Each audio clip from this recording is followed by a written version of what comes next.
As we transition out of the wintertime months into the warmer spring and the hot summer here in the Southwest, my wine palate begins to switch from those heftier reds of winter into those lighter, delicious whites for the later spring and early summer. The whites that you can drink on their own or perhaps with some lighter fares, such as a Sauvignon Blanc or a Chenin Blanc. Now mind you, I wouldn't turn down a nice spicy Zinfandel with a great grilled hamburger. But meanwhile, let me take you in and I'm going to show you my all-star lineup for the summer. Come on in. Here's my first batch in the all-star lineup of whites for the summer that I will be drinking.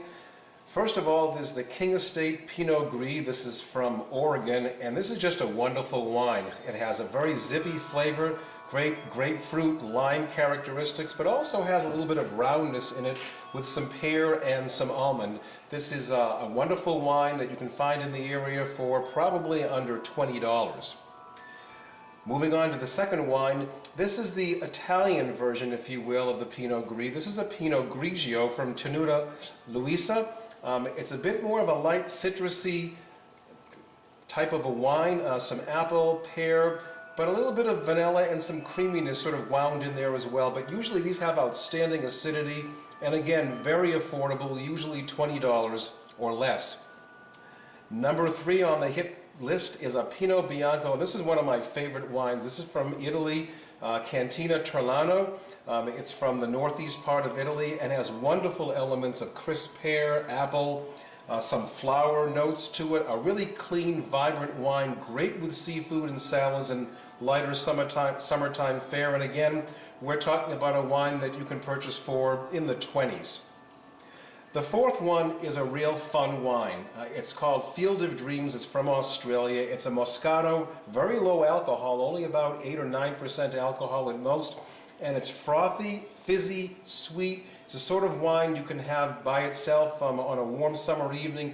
It's just a real fun wine, and it's a wine that usually, again, runs $20 or less.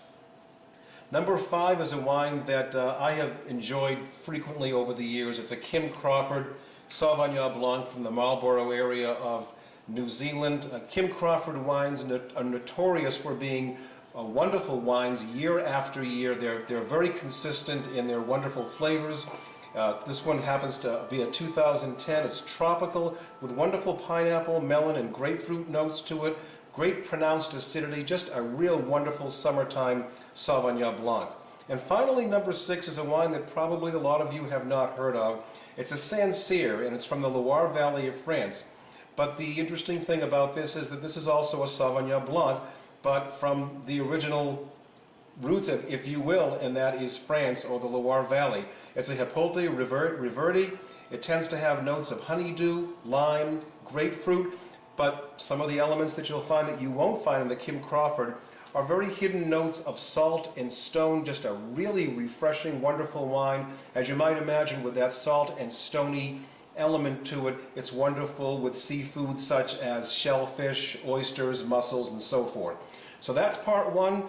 Keep a lookout for part 2 video coming up in the near future with another batch of my all-star summertime whites.